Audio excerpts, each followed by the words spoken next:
Hai semua, nama saya Angelina, kelas 11 IPA dari Sekolah SMA Vianney. Di video kali ini, saya ingin berbagi materi mengenai gereja yang menjadi saksi Kristus atau yang biasa disebut dengan martiria, beserta upaya yang dapat kita lakukan untuk menjadi saksi Kristus. Setiap orang yang mengaku Yesus sebagai juru selamatnya, maka panggilan untuknya adalah menjadi saksi. Menjadi saksi Kristus berarti menyampaikan atau menunjukkan apa yang dialami dan diketahuinya tentang Yesus Kristus kepada orang lain. Penyampaian penghayatan dan pengalaman akan Yesus itu juga dapat dilaksanakan melalui kata-kata, sikap, maupun perbuatan nyata. Gereja juga mewartakan Injil kepada dunia dengan kesaksian hidup yang setia pada Tuhan Yesus. Menjadi saksi Kristus juga dapat menuai banyak resiko. Pada Yohanes 16 ayat 2, Yesus berkata, "Kamu akan dikucilkan, bahkan akan datang saatnya bahwa setiap orang yang membunuhmu akan menyangka ia berbuat bakti kepada Allah." Namun, bagi kita orang Kristiani, kita harus berani bersaksi tentang Kristus sebagai Tuhan dan Juru Selamat kita.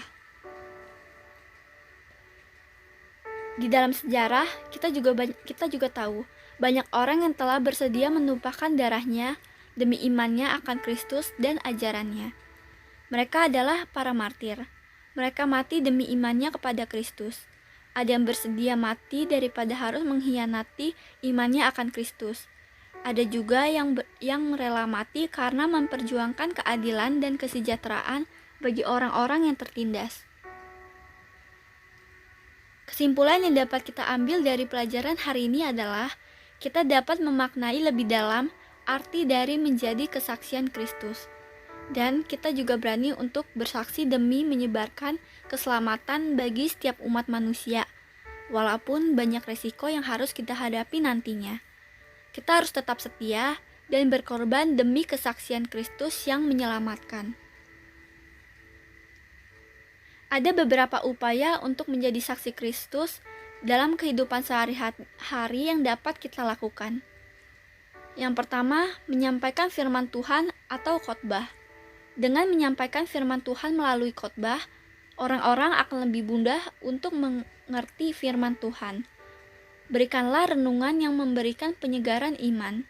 Kita juga dapat menyelipi dengan sedikit lelucon-lelucon agar umat yang mendengar tidak bosan atau mengantuk, tapi justru mendengarkan firman Tuhan dengan semangat dan menerapkannya dalam kehidupan sehari-hari mereka. Yang kedua, memberikan kesaksian hidup. Jika kita masih merasa sulit untuk dapat berkhotbah, cobalah dengan cara yang lebih sederhana, yaitu dengan menceritakan mukjizat yang telah kamu alami dalam kehidupanmu, yang kamu pun yakin itu semua berasal dari Tuhan.